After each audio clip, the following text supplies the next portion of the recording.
Bom, agora eu vou tomar muita coragem e falar para vocês de um tema altamente polêmico, um tema sobre o qual o pediatra nunca deveria se pronunciar: as viroses. Todo mundo reclama, né? Porque o pediatra fala que tudo é virose. Isso virou quadro de comédia na televisão. O fato é que, felizmente, na saúde da criança, a grande maioria das doenças são causadas por vírus, especialmente as doenças febris, que são aquelas que mais chamam a atenção, que mais nos preocupam, e as mais comuns também, né? Então, a criança realmente ela é afetada, na maioria das vezes, por doenças virais, que a gente chama de viroses. E por que a gente chama de viroses? Porque a maioria delas, a gente não consegue fazer o diagnóstico específico. Essa virose aqui é causada pelo adenovírus, essa é causada pelo Coxsackie, essa aqui é causada pela influenza, pelo parainfluenza, pelo Epstein-Barr. São nomes de vírus que são até muito complicados e muito bonitos, mas que muitas vezes a gente não consegue chegar no diagnóstico final, porque as doenças têm uma semelhança e é difícil distinguir qual seria o vírus que estaria causando. E cada um desses quadros virais podem ser causados por uma grande variedade de vírus. O fato é que os quadros se repetem e são clássicos e são conhecidos pelos pais e mães. A criança tem febre, fica um pouquinho abatida. Essa febre, nos primeiros dois dias principalmente, ela pode ser febre alta, mas ela vai responder ao antitérmico. A criança fica um pouco caidinha quando tem febre, que todo mundo fica caidinho quando tem febre. Às vezes ela vomita, fica com pouco apetite e podem ter sintomas específicos. Então, uma virose que a gente chama de inespecífica é uma virose que não tem nenhum outro sintoma. Ela fica com febre, mal-estar, abatimento, fica chorosa, irritada, pode eventualmente dar uma vomitadinha. Mas o importante, como a gente já disse aqui, é olhar para o estado geral dela. Se ela está bem, se a febre abaixa, responde ao antitérmico ou ao banho, e quando a febre abaixa, 37 e tal, ela está ativa, está esperta, está sorrindo, está brincando, está se relacionando bem com o meio, está respondendo, está comendo, está um pouquinho de apetite, mesmo que seja um pouco menos que o habitual, não é motivo para grandes preocupações, a gente pode observar apenas. E aí é tratar com antitérmico, com muito líquido, lembrar, especialmente agora na época de verão, nós temos muito calor, então quando a gente tem febre, a gente perde muita água, tem que oferecer água o tempo todo, água e outro tipo de líquido, observar, falar com o seu pediatra, claro, mas não há motivo para alarme. Algumas outras viroses são viroses que a gente chama mais de específicas, então, por exemplo, uma virose respiratória vai ter catarro, coriza, tosse, lacrimejamento, sintomas respiratórios, da área respiratória. Outras vão ser viroses mais da área intestinal. Você vai ter vômito, diarreia. Isso tudo são quadros habituais que a gente vê muito frequentemente em crianças.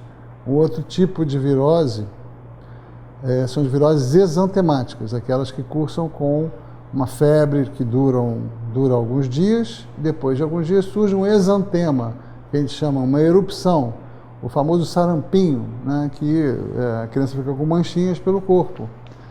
A maioria dessas viroses são benignas, na maioria das vezes você não faz diagnósticos específicos, mas você deve sempre procurar o seu pediatra nesse caso, porque existem quadros que devem ser diagnosticados, que devem ser observados. Então, no mínimo, comunique ao seu pediatra. Mas é um quadro muito comum, aliás, como a primeira doença da criança, que se chama exantema súbito, algumas pessoas chamam de roséola, uma febre alta, de 2 a 3 dias, pode chegar a 39, 39,5, 40, mas a criança mantém um bom estado geral, a febre responde ao antitérmico, e no terceiro dia, em geral, essa febre desaparece e surge uma erupção na pele, manchinhas vermelhas pelo corpo todo, e essas manchinhas duram um pouquíssimo tempo, 1 ou 2 dias, e a doença vai embora. Essa é a doença mais comum como primeiro quadro febril de uma criança. Outras viroses comuns: cachumba, sarampo, rubéola, varicela, a catapora, todas elas muito reduzidas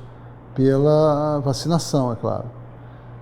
E você tem uma infinidade de outras doenças que são menos conhecidas e menos comuns e que afetam especialmente as crianças, porque os vírus são muito comuns, então eles pegam a gente ainda na infância, citomegaloviroses, mononucleose, enfim, as gripes, todas essas doenças são doenças virais. e que, de novo, não devem ser tratadas com antibiótico, não precisam ser tratadas com antibióticos. Os antibióticos só vão prejudicar o tratamento delas. Eles podem ser úteis sim nas complicações, porque as viroses, o que elas fazem é, por exemplo, produzir na gente uma virose respiratória, ela produz na gente catarro, né? Se a gente não elimina esse catarro, se essa secreção não entra em fluxo no nosso organismo, a gente não hidrata ela com soro nasal, com nebulização, aspiração do nariz, aquela famosa lavagem com soro morno que a gente já falou aqui, que é tão útil, para manter esse catarro fluido e em constante fluxo e ser eliminado do nosso organismo, uma bactéria pode se apossar, digamos, ela pode se aproveitar desse muco e começar a crescer e aí provocar uma complicação bacteriana nessa virose. Aí já é uma outra situação, onde a criança passa 2, 3 dias com febre, um quadro viral típico, começa a ter catarro, aí ela melhora, muitas vezes melhora, e volta a adoecer com mais febre, mais complicação, o catarro começa a ficar mais espesso, esverdeado, amarelado. Isso não é um sinal absoluto de infecção bacteriana, a cor do catarro não quer dizer muita coisa, mas nas doenças bacterianas geralmente ele já vai adquirir esse tipo de cor, e ela fica muito mais abatida e, é claro, você tem que procurar o seu pediatra, que pode ser uma otite, uma sinusite, uma outra complicação qualquer. Algumas doenças bacterianas já começam com esse caráter já de doença inicial. Então você pode ter, por exemplo, uma sinusite bacteriana que começa já muito violenta e que, febre muito alta, criança muito abatida, precisa ser vista também pelo médico, seu pediatra, no setor de emergência. Enfim, as viroses continuarão sendo, pela eternidade, as doenças mais comuns das crianças e os pediatras continuarão chamando tudo de virose. Se eu criar é crescer, um canal para você acompanhar novidades, dicas, informações e reflexões sobre maternidade, paternidade e infância. Se inscreve aqui que você vai receber atualizações e vai poder acompanhar todo o nosso conteúdo.